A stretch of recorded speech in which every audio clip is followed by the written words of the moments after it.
नमस्कार दोस्तों, आप सभी का हमारे YouTube चैनल मन का वॉइस में स्वागत है। मैं रोज एक शिक्षाप्रद कहानी लेकर आता हूं। चलिए कहानी शुरू करते हैं। कहानी का शीर्षक है एक सिद्ध सन्यासिन को बनना पड़ा एक राजा की रानी। कहते हैं तकदीर में लिखे को कोई मिटा नहीं सकता, यह एक अकाट्य सत्य है। इस तरह तो आदमी जिंदगी भर पूरी दुनिया की संपत्ति अपनी मुट्ठी में कर लेना चाहता है, मगर होता वही है जो विधाता ने तकदीर में लिख रखा है। जिसके भाग्य में जो लिखा है वही उसको मिलता है। कोई बहुत बुद्धिमान किसी तरह जीवन यापन करता है, तो कोई महामूर्ख ऐशो आराम की जिंदगी बिताता है। एक राजा के राज्य में एक बहुत गरीब ब्राह्मण पत्नी के साथ रहता था। उसकी एक बहुत ही सुंदर प्यारी सी बेटी थी, जिसे दोनों बहुत प्यार करते थे। वे अपने से एक क्षण के लिए बेटी को अलग नहीं करते थे, मगर होता वही है जो विधाता को मंजूर होता है। एक दिन दोनों दंपति अपनी बेटी को घर में अकेली छोड़कर अपने किसी रिश्तेदार से मिलने गए थे। लौटते वक्त रास्ते में रात होने लगी। ऊपर से एक घनघोर जंगल पार कर आना था। दिन में तो राहगीर आराम से आते जाते थे, कोई जानवर हमला नहीं करता था, मगर रात में एक बाघ अक्सर घूमा करता, इसलिए कोई भी अकेले रात में जंगल में नहीं जाता था। दोनों को बाघ के डर से ज्यादा अपनी बेटी की चिंता थी, जिसे अकेले घर छोड़ आए थे। वह निडर होकर जंगल पार करने लगे, तभी बाघ दोनों पर हमला कर मार दिया। उस जंगल में एक संत तपस्यारत थे। उन्हें आभास हो गया कि जंगल में आज कोई अनहोनी हो गई है। उन्होंने ध्यान लगाया तो बहुत विस्मित हुए। उन्होंने जान लिया कि उन दोनों की एक बेटी भी है, जो अकेली घर में माता पिता का इंतजार कर रही है। उसकी उम्र अभी मात्र 12 साल ही है। तो संत सुबह में उस लड़की के घर जाकर उसे सच्चाई बताए और उसकी देखरेख के लिए आश्रम ले आए। चूंकि बहुत वृद्ध हो चुके थे, इसलिए अब शिष्यों को शिक्षा नहीं दे पाते थे। अब कोई उनकी सेवा के लिए चेला भी नहीं था, तो वह लड़की ही उनकी देखभाल करने लगी। कुछ दिनों बाद ही संत ने भी अपना शरीर छोड़ दिया। लड़की को बहुत आघात लगा। सोची कितनी बड़ी अभागन हूं। पहले माता पिता का साथ छूटा, अब संत भी साथ छोड़ गए। उसके मन में वैराग उत्पन्न हो गया। वह अकेली आश्रम में रह भगवान की भजन में लग गई और सन्यासिन बन गई। कई बरस और बीत गए, वह सयानी हो चली। कोई कोई नगर से घूमने आश्रम में आता, मगर वह कभी किसी से कोई बात नहीं करती। वह किसी से कुछ मांगने भी नहीं जाती। अन्न का भोजन तो उसे याद ही नहीं था कि कब किया था। वह कंद मूल फल खाकर ही रह लेती। उसके चेहरे पर इतना तेज था कि देखने वाले की आंखें चौंधिया जाती थी। उधर राजा के राज्य में 2 चोरों ने बहुत उत्पात मचा रखा था। उनसे परेशान हो राजा ने आदेश जारी कर दिया था कि चोरों को जिंदा या मुर्दा जो भी राजदरबार पकड़ कर ले आएगा, उसे इनाम में 1000 स्वर्ण मुद्रा दी जाएगी। इनाम पाने के चक्कर में हजारों लोग चोरों के पीछे लगे थे। अब चोरों को अपना परिवार चलाना तो दूर, अपनी जान बचाना भी कठिन हो गया था। दोनों में से एक चोर बहुत शातिर दिमाग था। वह अपने साथी से बोला, भाई अगर यहीं चलता रहा तो हमारा परिवार भूखे मर जाएगा। आखिर कितना दिन घास फूस खाकर जिंदा रहेंगे। दूसरा बोला, आखिर हमारे पास कोई रास्ता भी तो नहीं है। तो पहला बोला, एक उपाय है हमारे पास। हम जंगल में रह रही सन्यासिन को किसी वेश्या के कोठे पर ले चलकर बेच देते हैं। वह इतनी सुंदर है कि उसके 1000 स्वर्ण मुद्रा तो मिल ही जाएगा। दूसरा बोला, पागल हो गए हो, जानते हो वह सिद्ध सन्यासिन है। वह कुपित हुई तो हम दोनों को जलाकर राख कर देगी। पहला बोला, हम उसे जोर जबरदस्ती नहीं ले जाएंगे। हम उससे आग्रह करेंगे कि या तो हमें परिवार चलाने के कोई उपाय बताए, या हमारे परिवार के पेट भरने के लिए खुद बिक जाए। दोनों चोर सन्यासिन के पास पहुंच गए। दोनों सन्यासिन को साष्टांग दंडवत किए। सन्यासिन ने दोनों का परिचय और आने का कारण पूछा।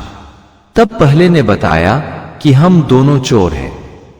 राजा ने हमें मारने वाले को 1000 स्वर्ण मुद्रा इनाम जारी कर रखा है। हम किसी तरह भेष बदलकर जंगल में रह रहे हैं, मगर हमारा कारोबार चोरी था, वो अब राजा के सख्ती के कारण ठप पड़ गया है। हम किसी तरह अपनी जान तो बचा पा रहे हैं, मगर अपनी पत्नी और बच्चों का पेट नहीं भर पा रहे हैं।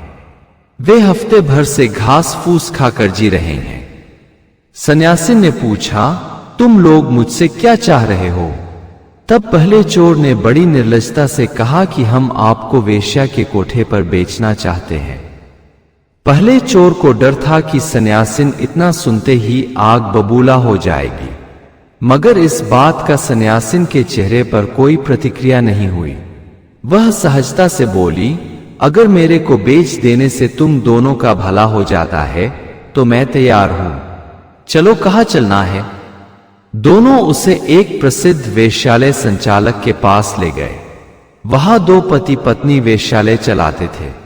उन्होंने इतनी सुंदर चेहरे पर तेज वाली लड़की कभी नहीं देखी थी। दोनों ने बिना देर किए 1000 स्वर्ण मुद्रा में लड़की को खरीद लिया।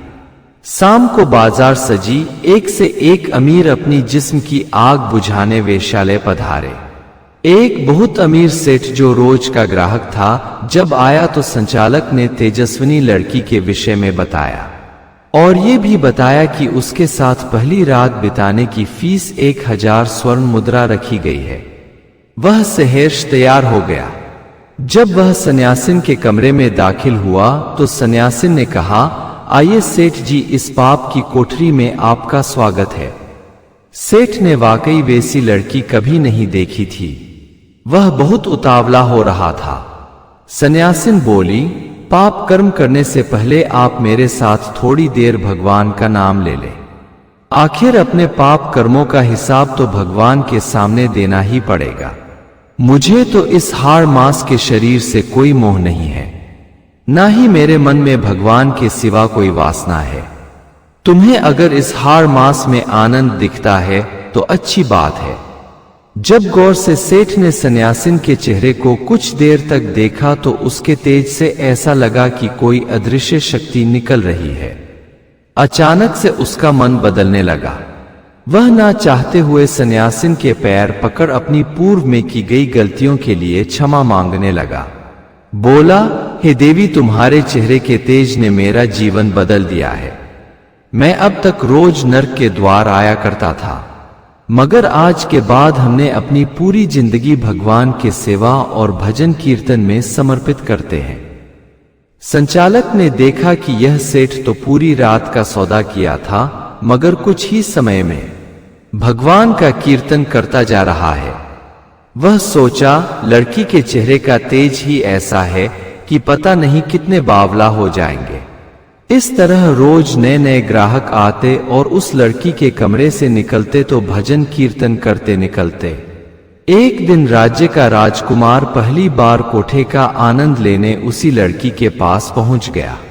संचालक ने उस लड़की का सौदा कर दिया और अपनी पत्नी से बोला, तुम आज छुपकर देखो कि आखिर वह लड़की कौन सा जादू करती है कि हमारा ग्राहक भजन गाता हुआ वापस जाता है और फिर जाने के बाद दोबारा वापस नहीं आता। उसकी स्त्री छुपकर नजारा देखने लगी कि राजकुमार उस लड़की के साथ क्या करता है, लड़की उससे क्या कहती है। उसने देखा, जब राजकुमार आया तो लड़की ने कहा, आओ राजकुमार, पहली बार आपका नर्क की कोठरी स्वागत है। पहली बार इस हाड़ मांस और गंदे खून भरे शरीर के नर्क में डुबकी लगाने से पहले मेरे साथ थोड़ी देर भगवान का भजन कर ले। आखिर अपने पाप कर्मों का हिसाब भगवान को ही देना है। राजकुमार लड़की के चेहरे को देखने लगा। वह लड़की के चरणों में गिरने ही वाला था कि लड़की ने उसे रोक लिया। बोली, तुम मेरे चरणों में गिर पाप के भागीदार मत बनाओ। विधाता ने तुम्हारे और हमारे भाग्य में कुछ और ही लिख रखा है। जाओ, समय का इंतजार करो। संचालक की औरत का दिमाग यह देखते ही फिर गया। उसे लगने लगा कि हमने तो अनजाने में वासना के बस में हो अनगिनत पाप कर डाले हैं।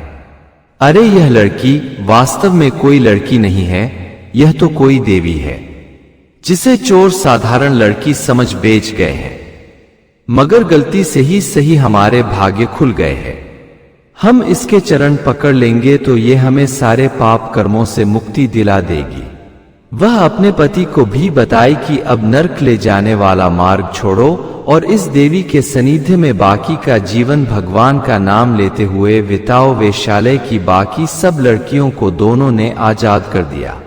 दोनों पति पत्नी अपना धंधा त्याग उस लड़की को पालकी में बैठा खुद उसको छोड़ने आश्रम में ले गए। वे दोनों सन्यासिन की सेवा करने लगे। इधर राजकुमार बावला सा हो गया। वह सुध बुध खोकर पागलों की तरह घूमने लगा। एक दिन राजा के किसी कर्मचारी ने बताया कि जंगल में एक तपस्विनी रहती है। उसके तेज के आगे जंगल के जीव जंतु भी दुम हिलाते हैं। आप राजकुमार को उसके पास ले जाए, शायद उसके आशीर्वाद से राजकुमार ठीक हो जाए। राजा स्वयं अपने साथ राजकुमार को लेकर आश्रम गया। राजकुमार सन्यासिन को देखते ही पहचान गया। वह राजा से बोला, आप अब हमको यहीं रहने दो, मेरे मन को शांति मिलती है। मगर राजा उसे सन्यासिन के पास नहीं छोड़ना चाहता था। उसे डर था कि मेरा बेटा सन्यासी ना बन जाए। वह राजकुमार को साथ लेकर वापस आ गया। मगर महल में कदम रखते ही राजकुमार पागलों जैसी हरकत करने लगा। तब राजगुरु ने सलाह दिया कि आप राजकुमार को सन्यासिन के पास ही कुछ दिनों के लिए छोड़ दें। राजा पुनः राजकुमार को सन्यासिन के पास छोड़वा दिया। राजकुमार अब वहीं सन्यासी का भेष बना रहने लगा। राजा को बहुत चिंता होने लगी कि एकलौता राजकुमार सन्यासी बन जाएगा तो मेरे राज का क्या होगा। आखिर कौन सा उपाय लगाया जाए कि राजकुमार महल वापस लौट आए।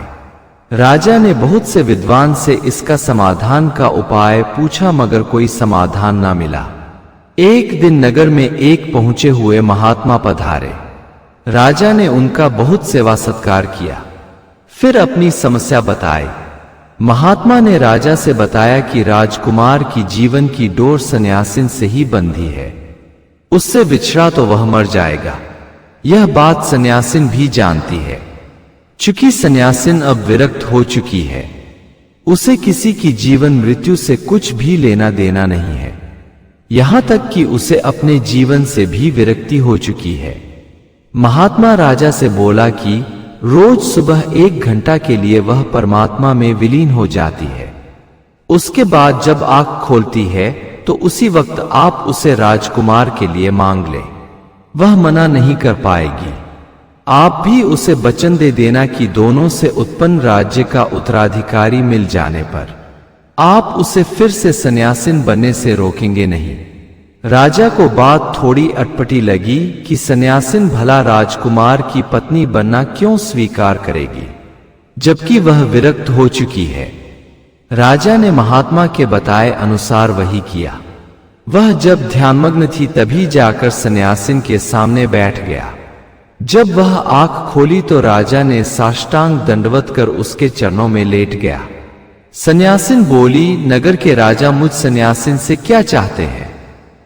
राजा बोले, मैं अपने राज्य का उत्तराधिकारी चाहता हूं।